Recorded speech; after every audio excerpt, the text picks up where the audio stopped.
ramai orang yang bila tengok saja bencana berlaku, terus dia akan kaitkan dengan bala, dengan azab.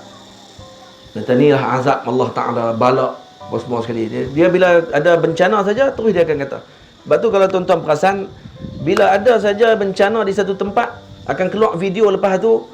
Contohnya apa ni, tengok orang duk menari, orang main tepi pantai apa semua, tengok pum jadi tsunami. Betul tak? Semua.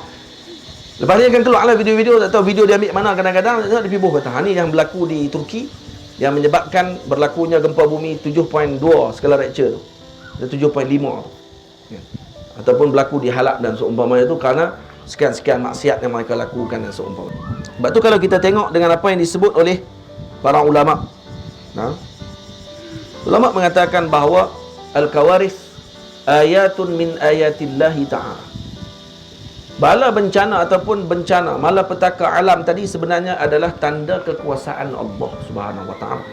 Dan bukan hanya sekadar untuk menunjukkan kepada bala untuk dijatuhkan dengan hukuman dan seumpamanya. Kerana yang terkena dalam hukuman tersebut termasuk orang-orang yang beriman, termasuk ahlullah. Wali-wali pun kadang mungkin ada yang pada ketika tersebut yang wafat pada waktu ketika jatuhnya bencana tadi. Jadi kita nak kata macam mana? Ditumpa bala sekali kepada mereka. Lepas tu kita nak kata mereka ni sebab tak tegak jadi gitu. Macam tu. Kamu tahu mana mereka tak tegak? Kalau kata sungguh tu bencana tadi disebabkan kerana kemurkaan Allah Subhanahu wa taala. Lepas tu yang lebih baik kalau kita pegang kesemua tadi adalah tanda kekuasaan Allah Subhanahu wa taala. Dan ini bertepatan dengan hadis Nabi SAW.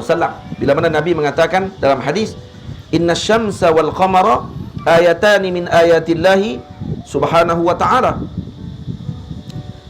Dan sesungguhnya matahari dan bulan itu adalah dua tanda kebesaran Allah Subhanahu wa ta'ala. La yanqasifani li mauti ahadin. Matahari dan bulan bukan gerhana disebabkan kerana mati seseorang, au li mauti ahadin wala li hayatih, dan juga bukan kerana hidupnya seseorang. Sebab tu fa iza raaitum zalika fad'ullaha biwakabbiru.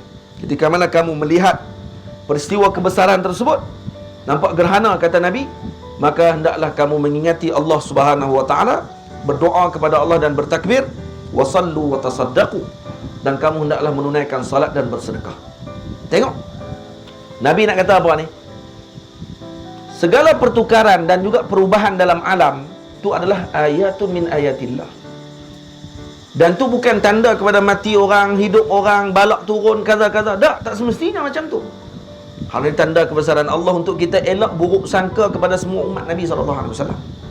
Ajak diri kita untuk reti macam para ulama reti faham.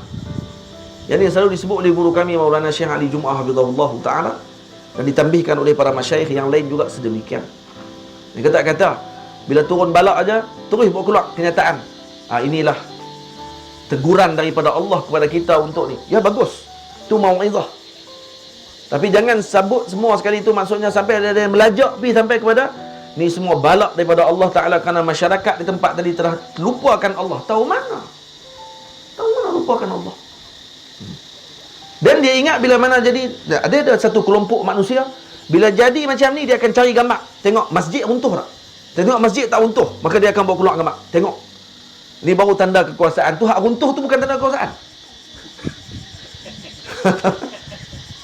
Dia ada nampak masjid ada tu elok tu, dia tengok masjid elok, tengok masya-Allah, ni tanda kekuasaan Allah. Habis tu tadi hak tsunami tu tanda apa tu? Bagi reti sama. Bagi reti sama macam mana muamalah dengan akuan, dengan makhluk Allah Ta'ala. Sebab yang mati bukannya semua orang yang berdosa. Ada orang yang ditinggikan darjatnya oleh Allah Ta'ala untuk dijadikan mereka syahid di jalan Allah. Kerana disebut oleh Nabi dalam hadis. Nabi kata apa? Nabi sebut dalam hadis, Asy-syuhada khamsatun. Syuhada tu hadis riwayat Imam Bukhari Muslim. Syuhada ada 5. Yang syahid dia panggil. Ni panggil syahid apa ni? Dia panggil syahid akhirat. Di dunia nampak macam mati biasa, di akhirat dapat pahala syahid. Yang pertama apa dia? Al-mat'un. Mat'un apa dia? Yang kena ta'un, penyakit ta'un. Yang kedua wal mabtun, sakit perut, dalam perut, mabtun. Kata Maulana Syekh Ali Syekh Yusri hafizahullah, mabtun bukan hanya sakit perut, sakit bahagian dalam, kata Syekh. Sebab tu umat Nabi ni, kalau diperhati, kata Maulana Syekh Yusri, tak ada seorang pun yang tidak mati melainkan dengan salah satu sebab ni. Maksudnya umat Nabi ni matinya syahid semuanya. Syahid akhirat semua dapat pahala syahid kalau sabar. Faham? Kerana mati betul termasuk sakit jantung, sakit dalam otak, kena stroke, kan semua dalam tu.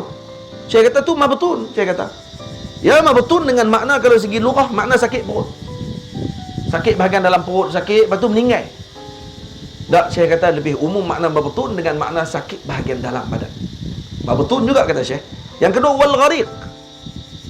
Yang mati syahid juga dikira orang yang ghariq. Ghariq siapa dia? Yang tenggelam, mati lemah. Wa sahibul hadmi, dan yang runtuh. Maksudnya orang yang kena runtuhan. Maulana Syekh kata apa? Sahibul hadmi bukan runtuh daripada atas ke bawah saja, macam bangunan waktu gempa bumi. Termasuk yang aksiden tu pun had juga. Aksiden kan dia berlaku juga hentaman. Maka sahibul hadm, kalau kita berapa ramai orang mati di kalangan umat Nabi ni kerana aksiden. Ada syuhada, syahid juga. Dan kemudian as-syahid fi sabilillah, dan syahid di jalan Allah Ta'ala. Ini baru syahid dunia dan akhirat. Waktu tengah mengaji mati, syahid.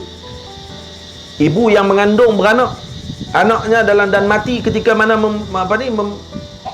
sedang bersalin, syahid. Ini semua syahid. Ayah yang keluar pergi cari rezeki dan kemudian mati dalam sedang mencari rezeki, syahid. Banyak orang mati syahid dalam umat ni. Sebab tu kalau pergi tengok balik semua bab syahid, umat Nabi Muhammad ni semuanya mati syahid. Tak beruntung umat Nabi Muhammad SAW. Dan bala ujian yang Allah Ta'ala bagi kepada umat bukan mesti untuk nak tanda kepada Allah Ta'ala murka dengan umat tersebut. Jadi Allah sayang. Kerana seorang kalau dia kasih kepada anaknya ketika anak dia sakit, dia akan bagi ubat yang pahit kepada anak dia. Dan pahit tadi anak dia akan rasa ni sebagai siksaan. Sebab tu anak akan meronta-ronta waktu dibagi ubat yang pahit. Betul? Tapi mak sebenarnya nak bagi anak dia sihat. Macam itulah yang dilakukan. Allah lebih daripada tu lagi. Allah bagi kepada dia dengan sakit dan dengan yang pahit untuk ditinggikan darjat dia, diberikan kebaikan kepada dia dunia dan akhirat. Tapi zahir orang nampak macam seolah-olah nampak macam kasar, tapi sebenarnya batinnya adalah kelembutan yang luar biasa. Betul tak betul? Macam tu bandingan dia. Itu insya-Allah kita akan baik sangka dengan Allah Subhanahu Wa Taala. Moga Allah lindung masyarakat negara kita.